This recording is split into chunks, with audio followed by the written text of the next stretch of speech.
It's 12:12. That means late. Yeah, late with a capital L. Exactly. What's up, family? If you're coming on, I want you to hit that like button, hit that share button, tag Lolly Dolly, everybody. Let them know Prophet Ramone Preston, the squad, and the Ramone Preston Show. We are live in the His House right here in the beautiful Buckhead community of Atlanta. For those of you that are watching us on Facebook or on YouTube, thank you so much for your ongoing support, for your engagement. Thank you for your comments. Thank you for the questions that you continue to ask. Thank you for all of the emails, the phone calls, the texts, the inboxes, the DMs that we get on a daily basis as a result of the content that we share on the Ramone Preston Show. For those of you that don't know, my name is Ramone Preston. Of course, I am the host of the Ramone Preston Show, but this is a part of my apostolic, prophetic, economic assignment, particularly in this season, to use platforms like the Ramone Preston Show, what you're watching right now, to educate you, to inform you, to train you, to equip you, to enlighten you, to heighten your awareness on the most important aspects of financial literacy, of entrepreneurship, of business ownership, of investing, and even of family legacy wealth building. Those are some of the most important pillars that I teach in my online training university through our Blueprint Game Plan program. Those are some of the most important principles that I teach in our coaching program and even through our consulting firm. We have those entities, we have those outlets, we have those platforms in existence to help our people get to their next level economically. And as an 18-year entrepreneur full time, for the past 18 years, I have been able to develop formulas and systems and strategies and principles and practices that I know have worked for me and for the success of my organizational enterprise. And they have worked for others that we have been able to serve and assist and work with throughout these 18 years, whether it's in real estate or whether it's in other industries. But those industries are centered around businesses, nonprofit organizations. So I could go on and on and on, but the bottom line is this. If you are looking to take your economic life to the next level, that is in your finances, in your business, in your ideas, in certain areas of business or commerce where you have products, services that you want to introduce to the market and you want to see success in those areas, this show provides a platform for you. Today's show, I'm going to be talking about the relationship between holding companies and real estate investing. Now, again, my wife and I, when we got married 18 years ago, when we met 19 years ago, we were both going to school for our real estate license. I was going to school in one state, she was going to school in another state. And it was then, upon meeting, that we realized God had something going on for us in the real estate industry. One of the most important decisions we both made in our professional lives, which was to identify that real estate was going to be a gateway into a world of economics, into a world of entrepreneurship, and that has by far been the most important area of success that we have had outside of ministry. And we've used that as a platform, as a basis, as a gateway. And since we've launched this show, I really haven't done a lot of in-depth discussing on real estate as a whole. Of course, I'm not a real estate professional in terms of having a real estate license. My wife is a real estate professional. She is licensed in the state of Georgia through the Georgia State, the Georgia Real Estate Commission. I deal with more of the investing aspect of real estate, whether it's residential or commercial. We both provide consulting in the real estate arena, whether it's for sales, for purchases, for acquisitions, whether it's for flips, for wholesaling. We've pretty much done it all, been a part of it all. We've seen it all, from the big deals to like the smallest deals. I'm talking about from trailers all the way up to 300 unit complexes that have been acquired, that have been transitioned, that have been sold, that have been leased out, rented out, that have been developed and built. We've worked with developers and builders, so I don't want to give you this long, drawn out resume. I just want you to know, when I say real estate investing, I know what I'm talking about, because I'm not some guru on the internet trying to finesse you to buy a course on real estate investing that won't even work for them, more so working for you. If you have any questions concerning our topic of discussion or concerning any topic of discussion, I want you to dial 678, where my phone at? 922 1963. I'm telling everybody to call and I ain't even got my phone. You got the duck. Yeah, you just go around it. Yeah, just be careful. Go around it. Yeah, you should be able to go around it. We move. Hold on, if somebody call, we'll give it. No, go ahead. You good. You all right? So if you have, I told you. yes, turn it the other way. Turn it back a little bit. Right here. A little bit more. There you go, right there. Woo! Wow. You put me in difficult situations. I put you in a difficult situation. So maybe you're gonna have to come around in the front and just duck and go under. Oh. Or just go back, or just jump back over. Let me see. There You we need go. charge. Oh, and I need a charge? Yes. Wow. Can you charge it up? You fired. We just goofy today. You are. Don't put we. Let me see. It needs charging? Yes. Okay. I mean, I have it here. You have it. It's okay. Let me see. Oh, I got enough battery life. You do? Yeah, I got enough battery life, just in case somebody calls. So, if you, thank you, daughter, PA. Yes. I'm overworking you today, You huh? are. We ain't got the cameraman here, and so we playing cameraman slash producer slash. Somebody said wholesaling is an exit strategy I am using. Say what? Wholesaling. They're just making a statement. What was their statement? Wholesaling is an exit strategy I'm using. Yeah, wholesaling. I'm gonna be talking about that this week too. Wholesaling is something I'm gonna be talking about. But today I want to talk about the relationship between holding companies and real estate investing. There's a unique relationship between the both, and even before I found out what I now know about the holding company concept and how this concept can help you scale your organizational enterprise, and how important that type of company structure works with a real estate investing. Even before I found it out, I knew that real estate investing was something that I wanted to get into. Maybe you want to get into real estate investing. Maybe you're trying to figure out, how do you even enter into the real estate investing field? How do you get in the game?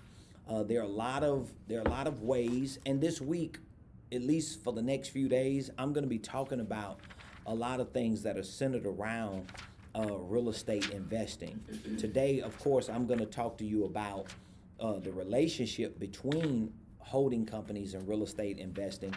But more importantly, I want you to at least have an understanding of how holding companies benefit your real estate investing, and some of the roles that your holding company can play in you successfully scaling any real estate investing endeavor that you might have. And the truth is, even if it's not real estate investing, real estate is the object, investing is the concept. And so we'll separate the two so that you can understand that. So this week is going to be a very fascinating week, especially if you have a desire to get into real estate investing. If you feel like that is something that you want to have a part of your business objective, it's something that you see yourself doing in the future, you've always been fascinated with it, you've always been interested in it, please dial in and give me your question. If you have a question concerning holding companies and or real estate investing, you can dial 678-922 1963. 678-922-1963. Again, 678-922-1963.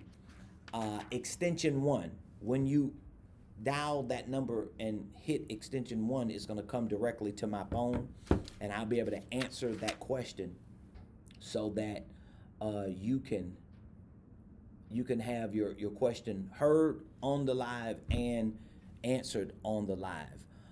Before I get into this discussion today, I want to give a shout out to all of our first phase coaching clients. We just recently launched a 1-year coaching program for business and finances. So I'm not necessarily a life coach. I'm not necessarily a relationship coach. Of course, I give people advice and wisdom and direction in those areas, but my core competency as a consultant is to coach people or consult people, but my coaching is actually a form of consulting, to coach people in the area of business and in the area of finances. And when I say business, I'm talking about helping our clients start and structure and scale their companies, their nonprofits, their for-profits, their organizational enterprises. And so as a consultant slash coach, we have programs that are set up to help people start their businesses correctly, structure them correctly, and scale them correctly. And in the area of finances, we help people develop financial game plans based on a certain financial goal that they want to reach. We put a game plan together, we develop strategies, we look for opportunities to merge their financial goals and business opportunities together so they can actually achieve it and see the success of it. So anyway, we just recently launched a 1-year business and financial coaching program. And we had a couple handfuls of people who initially signed on. So that's why I call them the first phasers, because our 1-year business financial coaching program is still open in the event that you are looking for that type of coach for your finances or for your business or ministry. But yesterday, we scheduled the first group of people that we had that committed, that signed up, and that got locked in. We made sure that we scheduled every one of them for their first one-on-one session this week. And so our week this week is full every day because we're providing these coaching sessions, these first one-on-one sessions, back to back. We're brain dumping, we're deep diving, we're taking the time to build a solid foundation so that this 1-year, 52-week program can be successful for each of our clients. One of the reasons why I'm bringing it up is because we're just celebrating the first 2 people that we sat down and coached yesterday.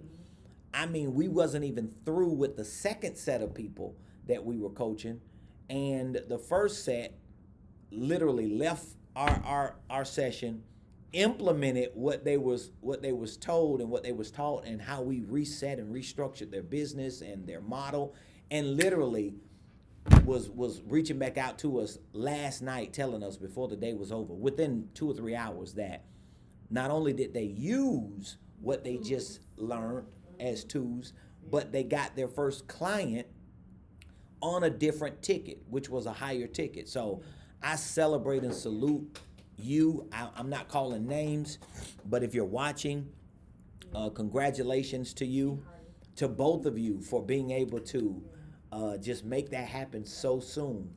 And I'm just excited. I mean, think about it. People are getting results the first day.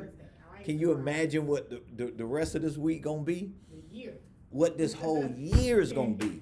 So if you are listening, if you're watching, and you have never had the experience of sitting in front of a business and financial coach, I challenge you to, you deserve it.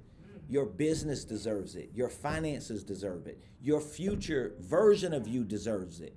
And so I challenge you to reach out to us. We have a 1-year business coaching program. This 1-year program is actually 4 of our 90-day coaching programs that we typically provide, and we've extended it to a year to make it more feasible for those who are responding to the opportunity. And so this 1 year, 52-week program for business and financial coaching, we are providing 52 weeks of one-on-one coaching sessions, group coaching mastermind sessions, virtual coaching sessions, virtual training sessions, one-on-one coaching calls. It's just full, literally, of 52 weeks. We have a 52-week schedule. Every week in this 52-week program, you have to do something. There's some point of contact. There's some touch point. There's some milestone that you have to reach. And that's what's going to assure that you get to where we set out for you to get. So if you're interested in being a part of that coaching program, please text the word coaching to 404-478-7213. So what is the relationship between holding companies and real estate investing? What is the relationship between the two? Let me begin by explaining to you, if you don't know, what a holding company is. A holding company is simply an LLC, because it's typically a LLC that you start. It is an LLC or a entity, a legal entity that you start through the Secretary of State, or a legal entity that you have someone else who's a professional start for you. But they're typically started as LLCs.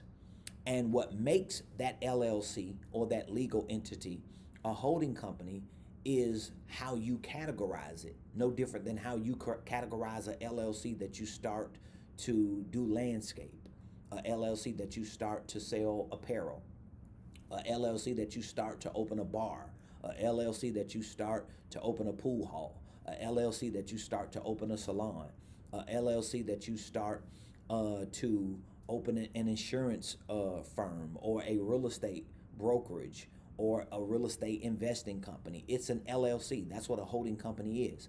What makes it the holding company is, number one, when you're filing the paperwork, you categorize it as a holding company. It's categorized like any other industry that's categorized in the filing system of your Secretary of State. Now, some states, they don't offer you the option to specify or to categorize your LLC as a holding company. In those cases, what you do typically is you add a optional provision stating what the primary purpose of your LLC is, and or you just add that language into your operating agreement, which is basically articles of incorporation for LLCs. All right, some states give you that option, but even if they don't give you that option, you're going to just use the language of what the purpose of this LLC is in a provision when you're filing the paperwork and or in your operating agreement. All right, when you're getting your EIN number and you're filling out your SS4 form on the IRS's website, they don't give you an option to say that this LLC that you're starting is a holding company. They give you a couple different options. It will be like manufacturing or agriculture or gambling or whatever. And then on the bottom of that, you see the word other. When you click other, you're just going to put in that other section when you're getting your EIN what the primary purpose of your LLC is going to be. And that's going to be for the purpose of a holding company. Now, once you do the legal part of getting your EIN and getting your LLC articles of organization and taking those and getting your bank account, now that the legal part of starting a holding company is over, now you have to educate yourself on the concept behind this LLC that's being structured as a holding company. That means I have to learn the details of what holding companies are about, what the purposes are for holding companies. The primary purpose of a holding company is for your LLC, your company, to hold assets, to hold ownership interests in other businesses, to hold intellectual property like your ideas or your formulas or certain systems or certain information or certain copyrights. Your holding company should have a primary purpose to hold other businesses, to hold other assets. That's what the primary purpose of the holding company is for, which means you don't necessarily start a holding company, structure it as a holding company to go out there and sell apparel through your holding company, because the primary purpose of your holding company is not to be an operating business or to produce or provide products and services in the marketplace. What you do when you have a holding company and when you're educated about running a holding company is you form your LLC, you structure it as a holding company legally, and then your LLC, which is your holding company, becomes your parent organization. It becomes your umbrella company. So when you are prepared to do business, whether it's selling apparel, whether it's to do landscape, whether it's to start a construction firm, whether it's to do real estate or whatever the other things that you want to do through providing products and services to the marketplace, your holding company, which is an LLC, will own another LLC. So whether it's Landscaping 123 LLC, that Landscaping LLC 123 will be owned by your holding company, which is LLC number one. When you start educating yourself on how that operates, how it works, how it looks, you put yourself in a position that you can actually scale your ideas and succeed in those ideas better. So the foundation of a holding company is for you to start a LLC, structure it in a way that you're not operating certain businesses in it. You're not, providing certain products and services through the holding company. When you're ready to provide certain products and services, you're going to start LLC number 2, LLC number 3, LLC number 4, LLC number 5, LLC number 200, and all of those LLCs are going to be owned by the one LLC that's owned by you. So even if you have 10 different businesses that you are operating as the CEO of, you have 10 different businesses that you're operating as the president of, you have 10 different businesses that you're actually running the day-to-day operations of, you can still allow those 10 businesses to all be owned by the one business that you owned, which is LLC holding company number 1. That is the ideal structure for you to have when you think about a holding company. A lot of people who do start holding companies, they don't really succeed in what I'm talking about because they're just not educated in it. They don't understand it. That's why when I'm consulting clients, coaching clients, or even just talking to people who are interested in starting holding companies, I, at the very least, refer them to taking our Blueprint Game Plan program so that they can follow those courses and learn the language of running the day-to-day operations of a holding company. They can understand how to use that holding company as an incubator for research and development to create divisions even before they start new separate entities, so that they will minimize their risks and really minimize their expenses when you're in the process of creating like these ideas and these concepts to be products and services. So that's what a holding company is, and that's pretty much the primary purpose of a holding company. So what is the relationship between a holding company and real estate investing? Well, here's one of the key nuances or key components to this relationship. First of all, when you are engaging in any real estate investing, here is like the basics of real estate investing. This is kind of like real estate investing 101. When you're engaging in any kind of real estate investing, it is important for you to understand, to know without a shadow of a doubt, and to really be clear on this, that every real estate deal, every real estate transaction, every piece of property that you are doing a real estate deal and transaction for, that property, that transaction, that deal is a business. Does that make sense? If it makes sense to you, I want you to really grab that.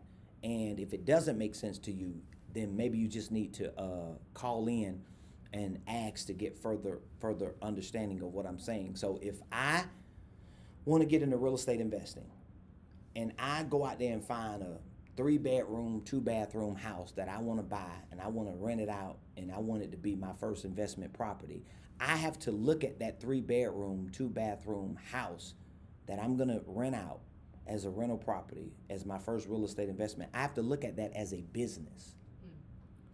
You see what I mean? So that's a business. That one house is a business. If I have 10 houses, each of those houses are a business. So this is why you have to know the relationship between holding companies and real estate investing, because if you don't, here's what you're going to do. You're going to go out there and say, oh, I want to get in real estate investing. And guess what the first thing you're going to do? You're going to start a real estate investment company. I talk, man, y'all just, you have no idea how many people I have really talked with and consulted and counseled and helped in this area. But let me just give you an example. I've got tons of people that I have talked to, I've sat down with, and it's always after the fact. And they have an issue, and I'm like, what's the issue? Well, I have a real estate investing company, or I have a real estate investment company. What's your company name? ABC Investments. ABC Real Estate Investments. ABC Enterprises. This company is strictly for the purpose of real estate investing. I always take them back to the holding company concept because, number one, I wouldn't have started a real estate investment company. I would have started a holding company, and I would have allowed my holding company to start a real estate investment company. Why? Because now my holding company can own a real estate investment company, but my holding company is going to own multiple real estate investment companies. I always want my holding company to be at the top so that if I got 20 properties that are all in LLCs, all 20 of those properties are structured as businesses that actually fall under my main umbrella, my main business, which gives my main business more purchasing power. It gives my main business more control over all the income and the expenses. I'm able to allocate resources differently, because if you just got 10 different businesses that you own, and they're all 10 different businesses, whether it's real estate, apparel, landscape, a salon, you're doing all these types of businesses, you can't just make a decision and say, oh, I'm going to take money out of business A and I'm going to put it in business B. You really can't legally do that unless it's like a business deal or a real legitimate transaction. So you're limited in the things that you can do and how you can allocate your resources when you don't have a holding company. When you have a holding company and your holding company owns all these businesses, it doesn't matter what these businesses are. Number one, they're separate businesses, but they're all owned by the same entity. So the holding company can come to entity number one and say, all right, we want to get the profits that you've made. And that holding company can actually take those profits and allocate them to another company for the purpose of covering expenses, for the purposes of expanding that business operation, for the purposes of making other investments into other business or entrepreneurial endeavors.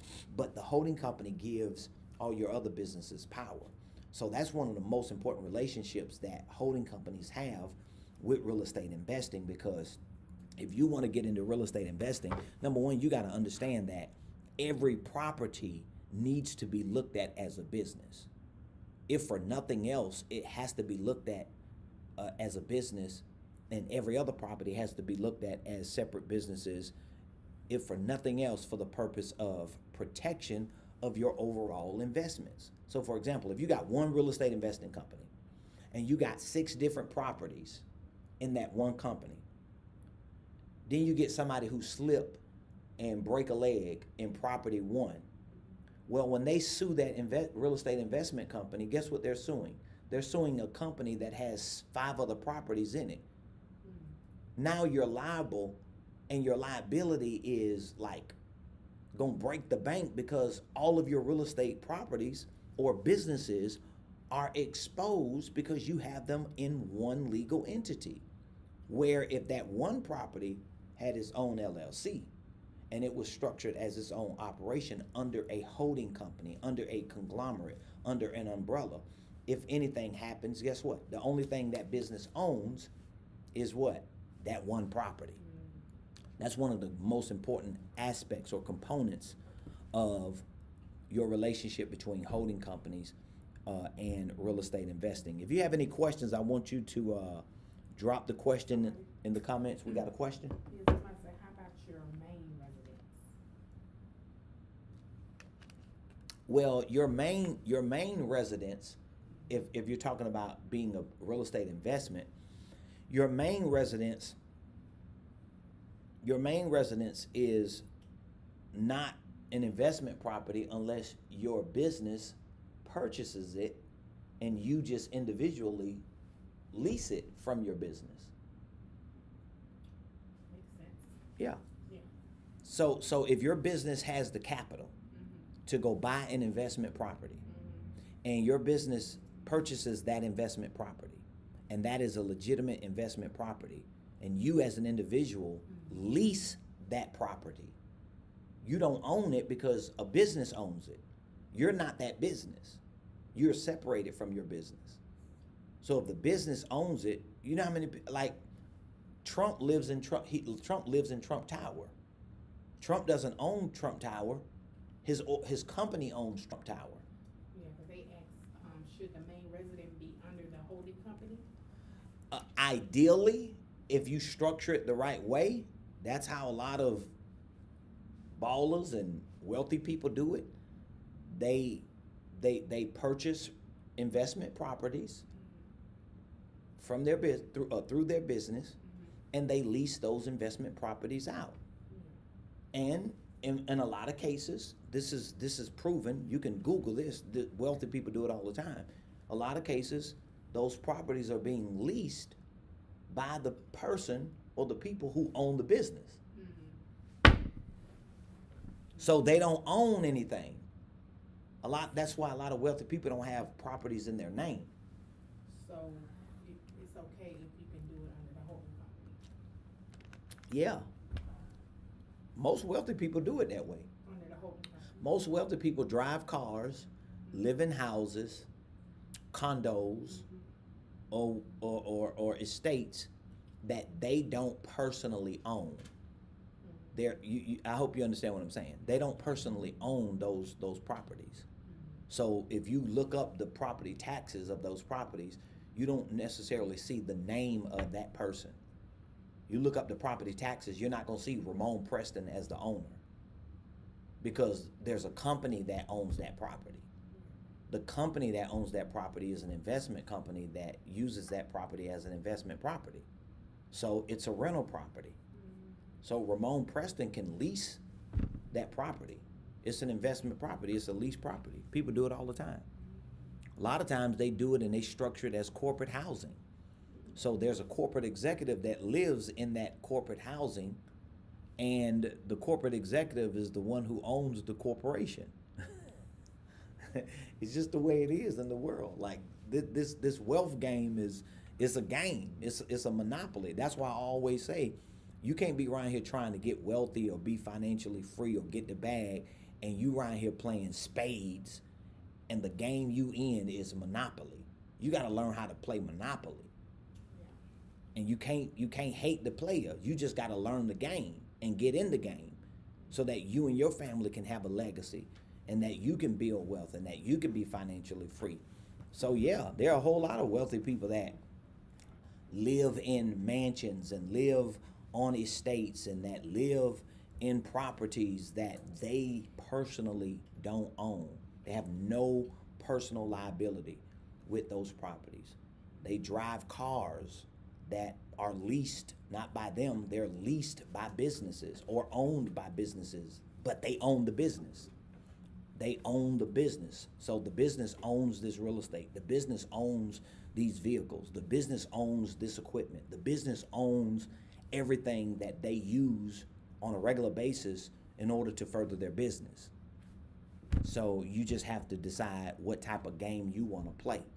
But back to my topic of discussion, when you think about the relationship between holding companies and real estate investing, if real estate investing is something you want to get into, you want to start your real estate investing by structuring the right company. That's just the bottom line. You want to start your real estate investing by structuring the right company. When you structure the right company, now you're able to go find deals. Once you find deals, you're going to structure those deals around separate entities that are owned by your holding company. And you're going to do that over and over and over again. You can have 300 businesses, 300 LLCs, all owned by one LLC. And your general ledger, which means your profit and loss balance sheet, your general ledger for your holding company is going to show all the income and expenses, all the losses and profits from these 300 entities that are owned by this one entity. Many of those entities have properties that are similar that might be bundled together. For example, if you own 3 trailers in a neighborhood and all 3 of these trailers are like $10,000 trailers, you might not start 3 LLCs. You might just bundle those 3 trailers together in one LLC because the liability is not that big of a deal and they're very similar properties. But you're not gonna own no doggone LLC. You got a trailer in this LLC. You got a $200,000 house in this LLC, and you got a quadruplex 4-unit multifamily property in that LLC. You cray, because somebody in that trailer can sue you, and now they got access to a $200,000 house and a 4-plex because you didn't do the work to separate it, because you didn't get the information to learn to do it the right way. So that's very, very important. That's just a little bit of how you can understand the relationship between holding companies and real estate investing. Another important component, I'll say this one because I'm going to end. I got a long day today. We got a lot of work to do, and I ain't going to be on here all day talking, running my mouth. So anyway, here's another very important component or aspect of this relationship between holding companies and real estate investing. You have a holding company, right? Your holding company has an operational company. This operational company is out there selling products and selling services, right? This company is making money. All right, well, when your company makes money, your company doesn't necessarily pay taxes on that money immediately. That's pre-tax revenue that you have brought into your company. A lot of times, and this is what a lot of wealthy people do, this is what a lot of major companies, holding companies do, a lot of times they'll take that pre-tax revenue, this is money that your business has made from selling products and services that hasn't been taxed, and the holding company would reallocate that into other investment opportunities that many of them are considered to be, and this is kind of like a bougie term, many of those transactions are considered to be non-taxable events. So that means that money that was made over here is actually put in a non-taxable event. Not all transactions are like that, because those are sophisticated transactions or deals or investments that your holding company is going to make, but you're going to have the right people in your corner, which means you're going to have the right attorneys, you're going to have the right legal experts, you're going to have the right tax strategists and CPAs. You have to have professional people to make sure that when you're allocating those funds, that it is actually non-taxable events that's taking place, and it's got to be done correctly. We got a question, y'all. Where's it? YouTube? Yeah, you know. So how would the holding company make money off the real estate Subsidiaries. How? Okay, the question is, how would the holding company make money off of the real estate subsidiaries? Well, all of the profits from the question is, how would the holding company, if you have a holding company, how would it make money off of all of these real estate subsidiaries or these companies that it owns that's doing real estate? All of the profits are automatically going to be pushed up to the holding company. So of course there are other strategies that your holding company can have, but remember, any business that these other companies are doing and they're making money doing business, that money, whether it's pre-tax or after-tax money, that money is going to be pushed up because remember, when you do your taxes, so when I do my taxes this year, Yeah. when my CPA does my taxes, right? They're going to do my taxes and they're going to look at all of the money that came through my subsidiaries. Any business that my holding company owns, they're going to push that income and expenses up through my holding company. Any personal money that I have, any personal expenses that I have, they're going to mesh all those expenses and all that income together, and it's all going to be pushed up to your holding company, which means it's going to be pushed up to you. So for example, if I have 5 companies that make $20,000 a piece, so that's $100,000 that 5 companies made. Even if the holding company didn't make anything doing business, these 5 businesses made, let's say, 20 grand. So that $100,000 is going to be realized in when I do my taxes through my holding company. They're kind of like pass-through entities. The income and expenses is just going to be passed through to the holding company. So when they do my taxes as the owner of this holding company, then whatever the net profit is, I'm going to be taxed on that. So let's say $100,000 came through and it was $50,000 of expenses. And so up here on the top holding company level, it's a net profit of 50 grand. I'm going to be taxed as the owner of that holding company for that 50 grand. Unless that pre-tax revenue was allocated or redistributed somewhere that was considered to be a non-taxable event. So if there was a $50,000 non-taxable event that took place, then that would be zero at the top of my holding company from that 100,000, because I made 100,000 through 5 entities. I spent 50 grand in expenses, and then there was 50,000 that went to some non-taxable event, which means there was some type of expense or business transaction that took place that was deemed a non-taxable event that I didn't have to pay taxes on. So I zeroed out at the top.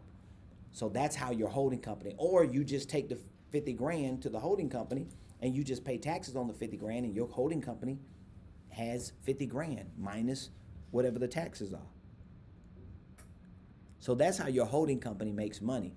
There are other ways your holding company can make money too. Like for example, I have books that I've written.